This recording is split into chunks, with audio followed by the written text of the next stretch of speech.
Grabbing a needle, I soaked it in vodka. Hello there, Sniper. Welcome to the podcast. This is the Not For Radio podcast. We are your host, Duncan. Hi, Jay Reeve on the podcast today. Pretty spicy, would you, about throwing your best mate under the bus, but there's a big reward, a big carrot being dangled for this one. And find out how many hand shandies you'd have to dish out to make Duncan Hyde's salary. And they've been copping it for long enough. We're going to give the flat earthers a bit of time of day on the podcast today, whether you like it or not. It is very, very, very tough. That conversation. It fucking absolutely messes with your head. Also, if you're looking to spice things up for the holidays, paint your pubes. More on that later. Well, yeah, according to someone. Also, a message from a bloke that lives in the Isle of Man. He's been on the podcast before for a long chat. Bit of an update of when he stacked it on a motorcycle. It feels like everyone on the Isle of Man just races around on road bikes. Yeah. Just to get from A to B. He had his bloody stuff from his art class in his backpack, and he was on a race bike. And to start things off, just a bit of bumhole and testicle chat. Just your classics.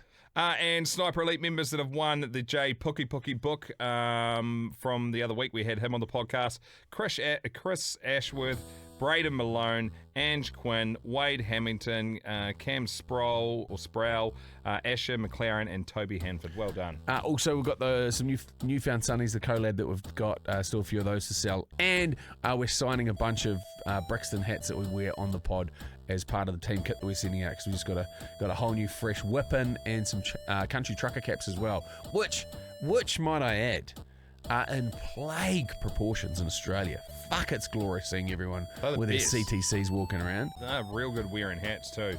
And we are looking at doing some... how are they getting on? Have you had a message back? No. Do some Not For Radio ones? Yeah. We will do that. And if you need any links or need to get in touch, send us a story, send us a voice memo, all the links in the show notes. Enjoy the potty.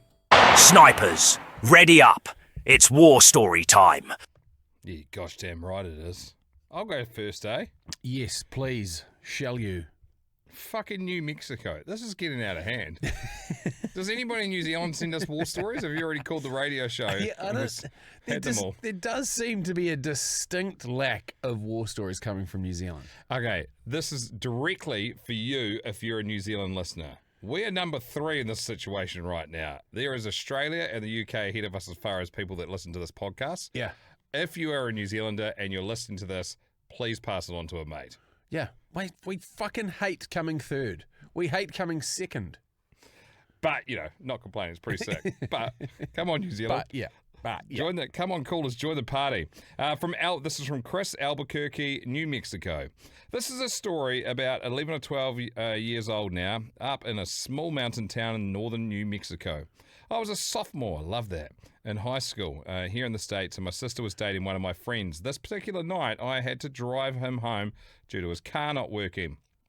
Luckily, he didn't live far, but on his way to the house, we almost had a porcupine in my dad's Hummer H3. Oh, fucking America! I didn't even... How was that? Sophomore, sisters banging your mate, driving home in a Hummer, and almost hit a porcupine. That's fucking America bingo. Did it say anything about banging his sister's mate? Did you make that up? No, that's his mate is banging his sister. Oh, yes, you're right. See? How'd you miss that? Jeez, important details. Yeah. I didn't even know we had fucking porcupine in northern New Mexico. How's that? Well, we get to his house and I look at the side where I almost hit the prickly bastard and no damage, just 3 quills stuck in the front driver's side tyre. I decided to take them out and take them home with me. Cool. So off we go back to my house after dropping my sister's boyfriend off. I'm holding the quills and then decide to make the stupid decision of putting them in my lap. Oh, did I mention I'm wearing basketball shorts? I get home and get out of the car and I start turning my body to slide my ass out of the car and yep, you guessed it, I get 3 sharp pokes in the old nutsack! Oh, fucking hell. So... I'm hoping that he goes on to explain how the porcupine quill is made and what the makeup of it is. I yell, "Fuck me!" and I start hitting the steering wheel. I try to gather myself and waddle inside. Now this is the tricky part. I got to get these 3 bastards out, but somehow without going to hospital. I couldn't even bring myself to tell my dad. So here I am, 16 years old with 3 porcupine quills in my nutsack. I try to take one out. Christ, this hurts. And I come to realise these things are barbed at the end. Yeah. Fuck me. 45 minutes go by and I get the first one out. I am sweating, crying, and also there's a little bit of a chuckle. Okay, time for number 2. And that one came out in about 20 minutes. Not so bad as the first, still sweating my ass off. Not so bad. Oh, not so bad as the first. Still sweating my ass off. And moving on to number 3. Sweet baby Jesus. 55 minutes later, my nuts turning as red as a tomato. The final bastard comes out. I throw the quills in the fire. And now I have high respect for porcupines. In the end, 2 hours, a lot of pain, and pulling, we got them out. The lesson here is don't put porcupine quills in your lap. Pretty obvious now. Love the podcast. Go well, go long, and up the wires. P.S. I think I'm going to make New Zealand the first country I've ever visit in my life. Thanks, guys. Sick. You make it sound like a great place full of great people. It fucking is. It and is. Make sure if you fly into Auckland, you come and visit us. Yeah, if anybody from anywhere is coming to New Zealand, please let us know. We'd love to get you into the studio, catch up, and go and have a couple of tubes with you if time allows. I'm just looking at a porcupine quill right now as well. So the tip of a porcupine quill, it looks like those bamboo skewers that you fucking roast marshmallows on or whatever. But burn the end of it, and then on the end of it, it all flares back in like fractures. So as it goes in, it's not just like a fish hook barb. It's barbed all the way around facing backwards. So they jam in and they're fucking impossible to get them out. I reckon the only way to get them out is to twist them as it goes just so it fucking burrs a whole reverse drilling out of your nutsack. Wow! I see that I follow some random vets, some American vets, and it's like old fucking Pugsley, the fucking bulldog's been chasing porcupines again, and his fucking face full of them just literally looks like he's done pick-up sticks with his face. Fucking poor bastard. Attention, snipers! Gear up and hold your positions. It's time to load up some war stories. Your tales from the front line, brought to life. Prepare to fire. Okay. This is from Andy in Australia, under the category of butt issues.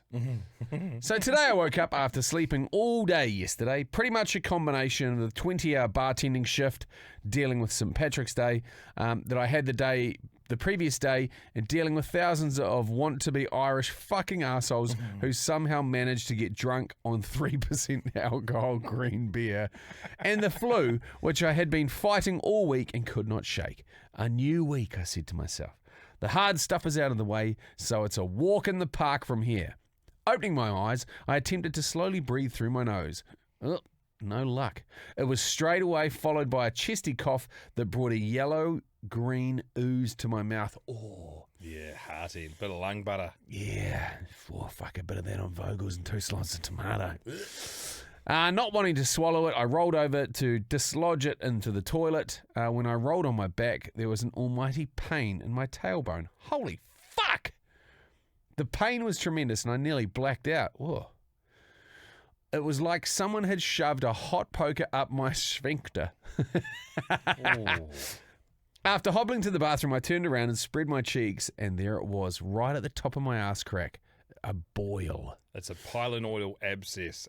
Oh. And I know a thing or two. I haven't had one, but my mate Jimmy has, and it's fucked. Just quickly, we can stop down on that. Tell him the process of how, like, what it did to his body and how he cured himself. Yeah, well, maybe that'll come up in the story, and if it doesn't, I'll explain it all after. It was right at the top of the crack of my ass, about half the size of a golf ball and deep enough under the skin not to be gotten at. Oh, big blindy.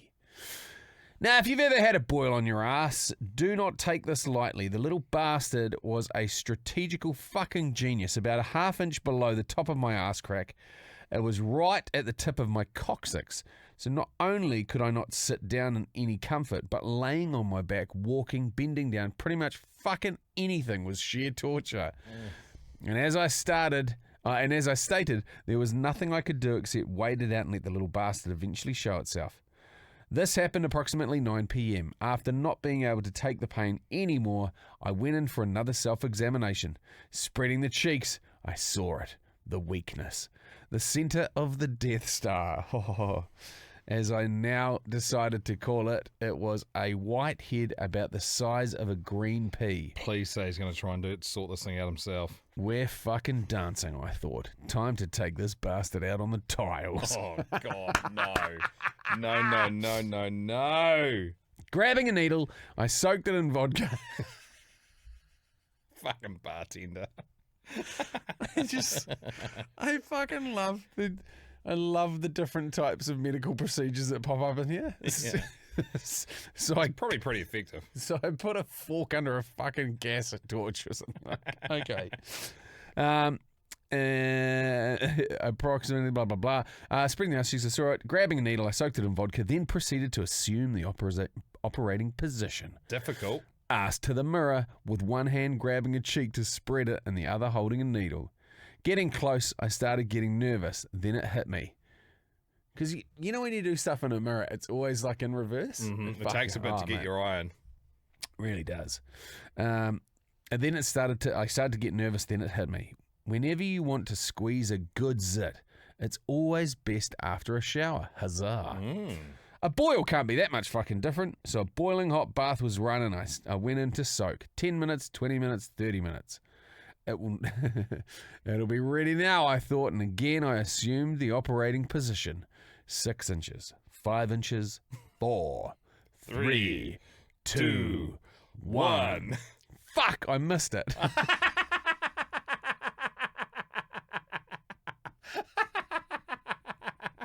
do you miss a fucking golf ball sized boil? He is having a bad day. He's got the flu at this point too, remember? Yeah, the curvature of the earth, like it's just like that. I reckon he just didn't fucking put it in. The telemetry's out on it. If you've ever tried to pierce a boil on your ass crack with a fucking needle, let me tell you, it takes a bit more coordination and cunning and is quite tricky. Again, I went at it, and with about as much pressure as a butterfly makes in flight, it fucking exploded. Oh. Quite possibly one of the most disgusting and painful things I've ever gone through, yet never have I felt the pure ecstasy as the pressure on my tailbone slowly subsided. It was almost spiritual. On that note, I leave you after sharing with you one of the most eventful days of my life, and I know you lads appreciate a good story. Keep up the good work and up the wires. What was his name? That was from Andy in Australia. So there's probably a part 2 to that story. So background to a pylenoidal abscess. Just a little bit more reference. Duncan is actually a trained doctor. I've had more training than doctors, to be honest. I had 10 years, 1 day a week. So, you do the math. Actually, if you look at my initials, Dr. Hyde, you spell them out. Dr. Both Hyde. in capitals, it's Dr. Hyde, and that's for a reason. So back in World War II, they called it Jeep's bum, and it's people would get them from sitting in Jeeps for ages or just sitting down, and they weren't washing them, which is worse too. So it's actually an ingrown hair that, normal ingrown hair, but the issue is it's on the bone, the coccyx. And so to clear the thing out, otherwise they just keep coming back and keep coming back, they need to cut the whole thing open and scrape it down to the bone. And then you have to have a doctor or a nurse or whatever come over to your house for 7 weeks to change the dressing as the thing heals from the bottom up. If you don't do that, it'll just keep coming back and back and back. And my mate Jimmy had it, and it was the most fucking painful thing he's ever been through. He said he'd rather be in a car accident. Really? Yeah, bad news. You got to deal with them fast. So if that's the recent St. Paddy's Day, I guarantee it's filled back up again. And it's got that. There'll be a part 2 coming. Andy. G'day, guys. Andy from Australia. Part 2. You fucking wouldn't read about it. Turns out Dunc was right.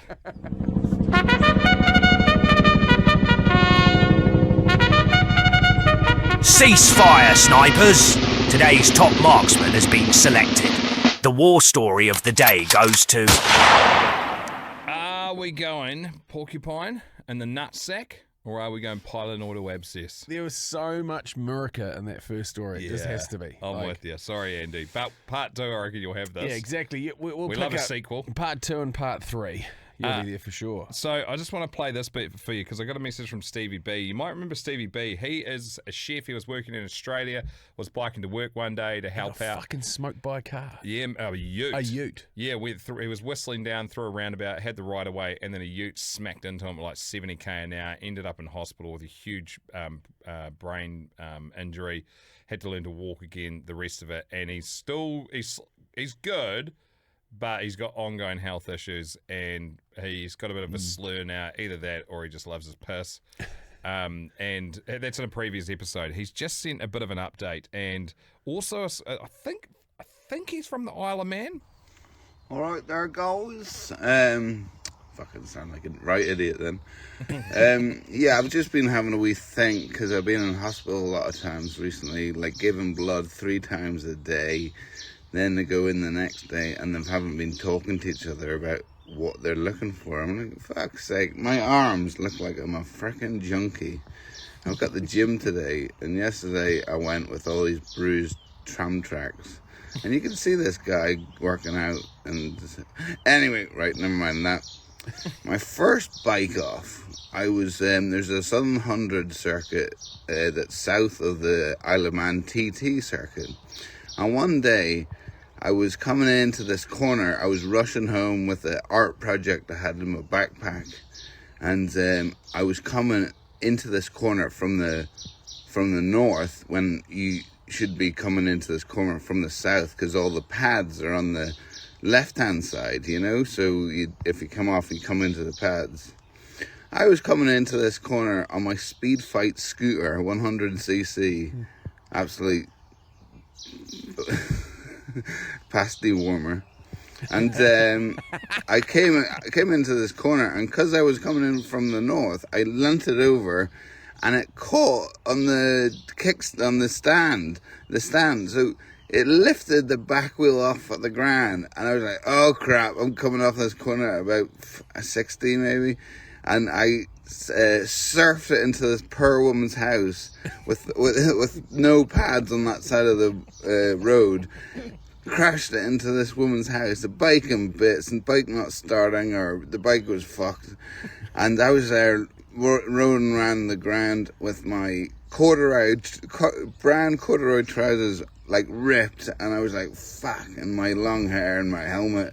I was like, oh jeez, I was scrambling around on the deck looking for my backpack.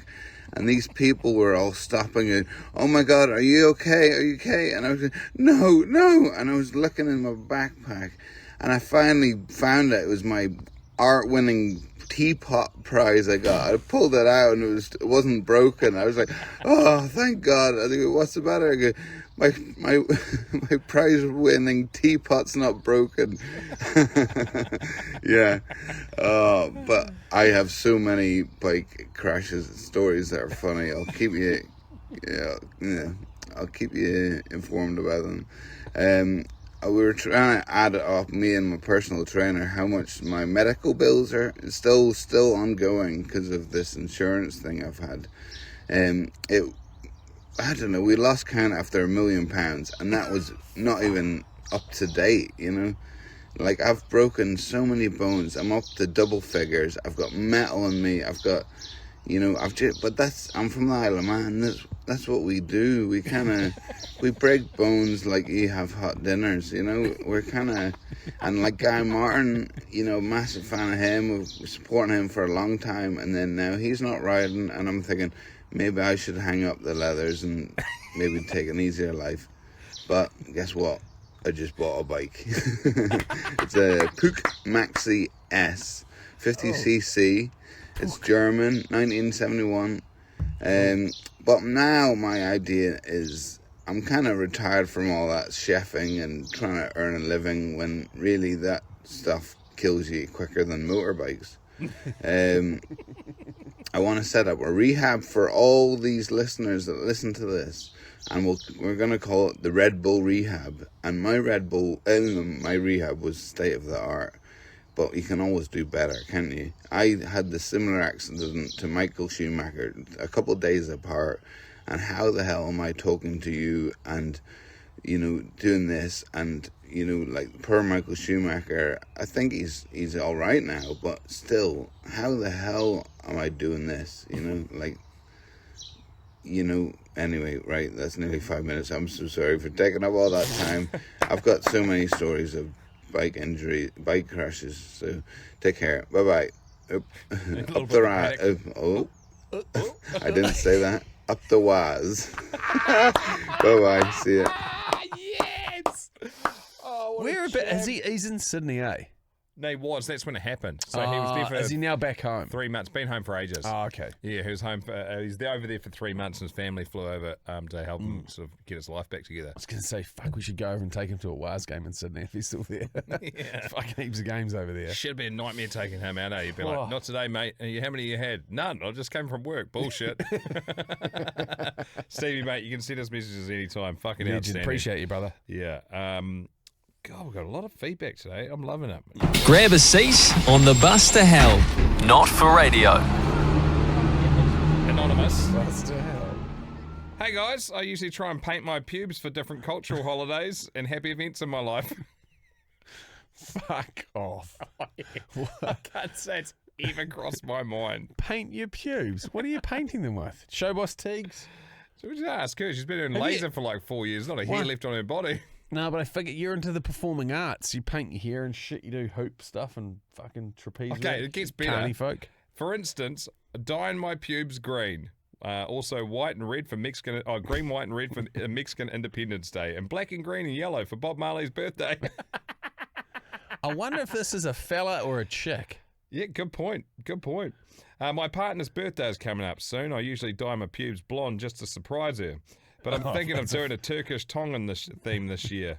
A Turkish Tongan? I should add that she is half Turkish and half Tongan. What would you recommend? Turkish delight with a Tongan flag or a Turkish flag with some taro?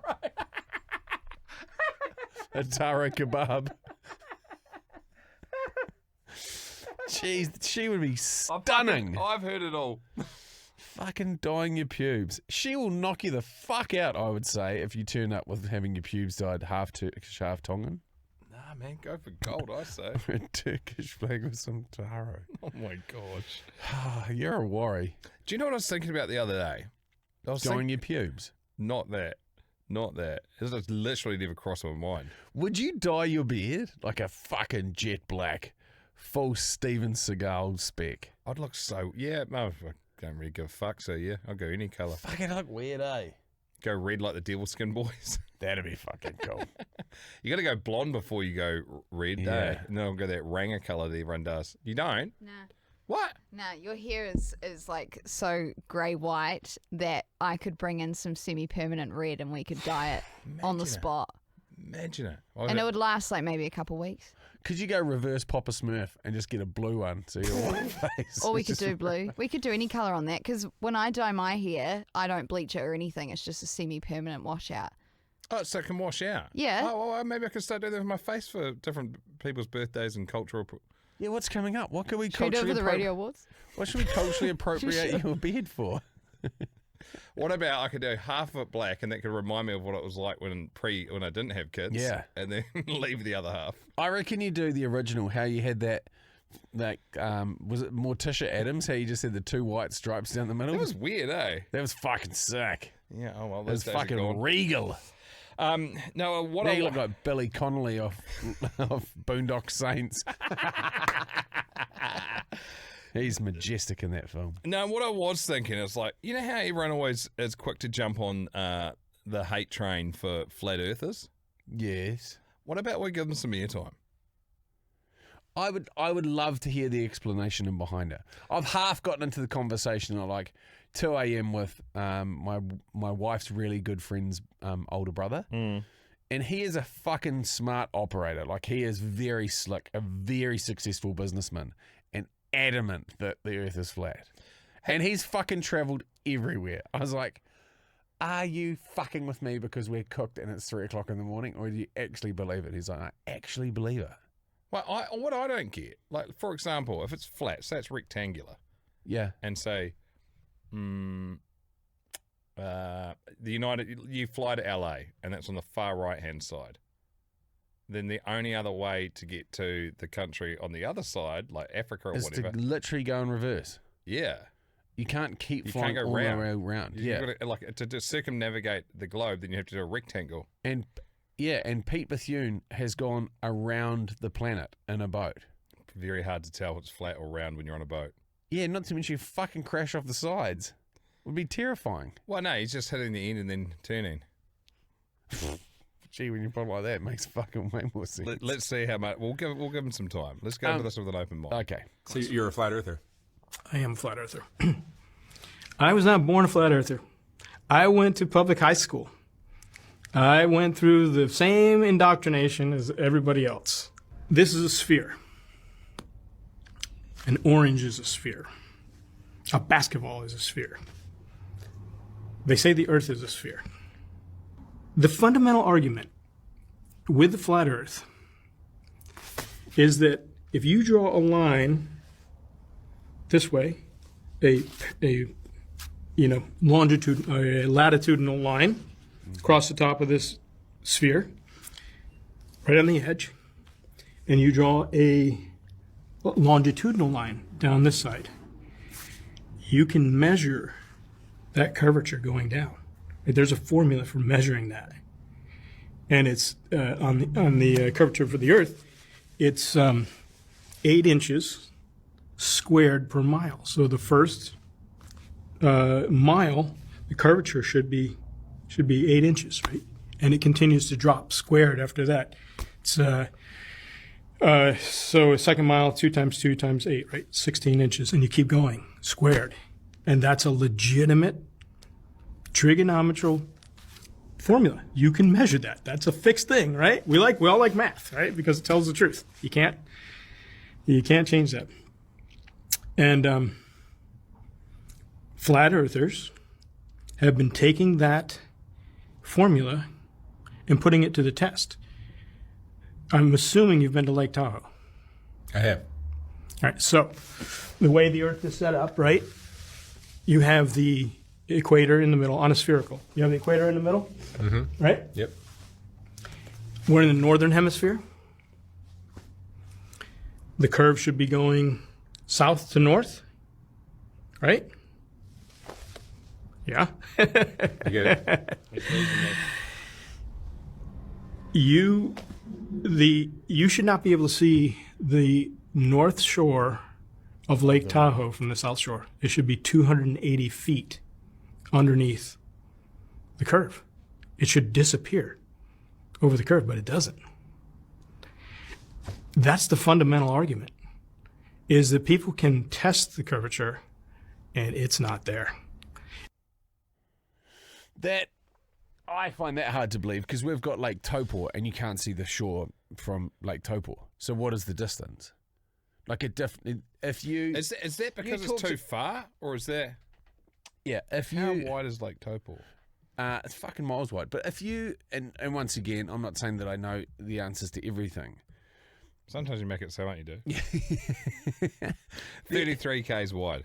Yeah. So there's a horizon line. I can't remember what it was, but there's something like a horizon line. There used to be sort of a rule that there's the horizon line was basically where the international waters began or whatever it was. Not Is that that 15 kilometres or something? It's not actually that far. it's not is it? that far, yeah. But as soon as you got over that horizon line is when you could dump rubbish off boats. That's what they would do. Huh. Pop the bottoms out of bottles, sink them all Did over. the mafia use that same method? With Possibly. the concrete gumboots? Yeah, I think, and anybody that's spent time, like the thing that probably trips me out most about It's not flat even that earthers. long. What's that, Lake Tahoe? At sea level, the horizon is only 4.8 kilometres away from, from the, like if you sit there looking at it, it's only 4.8 k's. But that should be the same for everything then, hypothetically, or every water body. And the reason you can only see that far is because the Earth is curvy. Yeah, so of But course he was saying you can see across Lake Tahoe. But then also as well, if you can't see the fucking lake's edge. You'll be able to see where the buildings are at the end of it, probably. because they're higher than 280 Well, how far is Lake Tahoe? Anyway, I can understand that conversation being said by a person who's never been fucking anywhere other than the town in which they live, and they just sit on the internet. But this guy has travelled extensively and still is adamant. Someone's calling you. Who is it? It's the wife. She can wait. Shall I see what she's wearing? Does she ever get sick of that question? Nope. Have you asked her? Nope. Every phone call. Lake Tahoe is 19.3 kilometres wide. Yeah, I struggled with. Anyway, So I've been there. are lakes flatter than the sea? Well, surely not. It's still a body of water. See, now we're fucking confusing ourselves. This is the issue. Because if it's only 4.5 kilometres, that means if you're looking across a lake at 4.5 kilometres, it should drop off if that's the horizon line in the sea. Yeah. But it doesn't. So maybe lakes are flat and the ocean isn't. That doesn't make any fucking sense. Well, if the bottom of the... Yeah, does gravity push stuff flat? Does gravity push a cup of water flat? I don't know. Somebody that And are is... you saying that if you had a fucking massive cup of water, like a giant paddling pool, you put that there, is that perfectly level all the way across? I would argue it would be. Yeah, but to a So certain the ocean point. is different to lakes. No, because then it would get to a certain point where the curvature of the Earth actually factors in. So it'd have to be wider than 4.8 kilometres. Yeah. Well, I'm starting to believe it. Fuck off. What was your old mate's when you were cooked good argument? Where did it get to? No, it was just like everything I would say, because I'd ask the normal questions. Well, like you said, well, how can you fly all the way around the Earth? And he's like, because you're not flying around the Earth, you're flying around a flat surface in a circle. And I was like, no, you're fucking... Why don't you just take a shortcut and go in a straight line? Yeah, exactly. Yeah, I couldn't make any sense of it. I'd love to get somebody on that we could actually... If you are legit, I should see if I can get him on. He'd probably be a little bit too embarrassed. We can put a voice changer on him. He's fucking out of it. I'll tell you what, it was knock off early and have the rest of the week off for the bloke that came up, or the girl that came up with the fisheye call. When you're looking out the window of a plane, they're like, it's because the window of the plane's curved. That's why it looks curved when you're up there. It's like, fucking hell. I'd take the rest of the week off. That is a grade call for the flat earthers. Yeah, but yeah, it is. But then the reason why they put curvature on the windows is to spread the pressure across. They don't fucking blow in. That's what a round earther would say. Fuck you. Or like the top of Mount Everest or whatever. It's because the lenses on the cameras are round. They got a curve in them too. Oh, fuck. It actually starts to make me angry, eh? It's fucked. How do you actually know? Do you know, if you look at the one that's actually worth Googling is the actual size of countries? That's correct. I mean, that makes sense. Like Greenland is fucking massive. Yeah, the way that it's just been traditionally portrayed on a globe is just fucking not handy. Because the Earth isn't actually round, it's very lumpy. What? Like all the and it's not perfectly round either, if it is round. The real shape of the Earth. That's so good. What are we? Episode 50 something, and we've fucking got here. Have a go at that. That's what they reckon it's like. Holy! Well, that's with no water on it, and so the rest of it is water. It looks pretty waterless there, doesn't it? Yeah. But there's bulges out the side, like it's not perfectly round. Whew. Oh, here we go. Look at this one. Come on, look at that. Myth true. That's on the internet, so true. Must be true. Can you show me what a map of a flat Earth looks like? Well, it look like the one you get printed out from the store. What is the map of? There'd be people that fly planes or sail ships and are going, "Are you fucking taking the piss?" Yeah, I am. Okay. What is the? I'm just trying to get in the mind of a flat earther. What does a flat Earth map look like? You might have to put flat earther. Oh, what was the rest of the fucking countries? Hey, I don't know. Have a look at those. That doesn't work. Well, how come you haven't done a map up for us? If it's so flat and easy to draw, why is there no images on the internet? A square and stationary Earth. Yeah, it really doesn't. That just doesn't fucking add up, man. Like, I'm not clever. Should we start on the moon landing while we're here? No. Okay. Because just saying that they shouldn't have released the HD photos of the lunar module. Yeah, they should. I wouldn't fucking trust that at a V10Z Warrior Fitness. Be like, hey, mate, what have you got today? Also, Lunar module, fail. That thing is not going anywhere. It's red Also- stickered. 3-point lighting, casting different shadows in different directions as opposed to individual lights. Yeah, which is, yeah. But, yeah, Anywho. it's not the best word. Hey, have you got a would ya? Yeah, I can drag one up if you want. Or would you like the if you miss me? Have we got time for that? Yeah. I got a would you. Wow. This is the ultimate career shortcut. Okay. Would ya? You're offered a dream job, but the only way to get it is to completely throw your best mate under the bus. Ooh. Falsely blaming them for something that gets them fired. Would you do it? It's pretty much how I got here. What's your dream job? I've got it. Yeah. So would I chuck you under the bus and to continue doing it? Pertinent question at the moment. Nah. I'm extremely loyal. There's no way in hell I'd ever do that. I'd rather fucking pack margarine in a margarine factory than do Been that. there. Catch more chickens or work back at the fish and chip shop. I'm not saying that any of them are bad jobs, but they're not as good as this one. No, this is a dream job, and I can't do it without you here, so there's no point in me throwing you under the bus. It's like fucking blowing off my legs before running a race. What about if the alternative is they're going to lose their job and then the only way for them to make a living is to be under an overbridge dishing out hand shandies for the rest of their life? Yeah, oh, fuck. Oh, man, I'm going to be on $20 million a year, but Jay's going to have to do the hand shandy thing. On the upside, when I finish working, I can swing get a past hand and get shandy.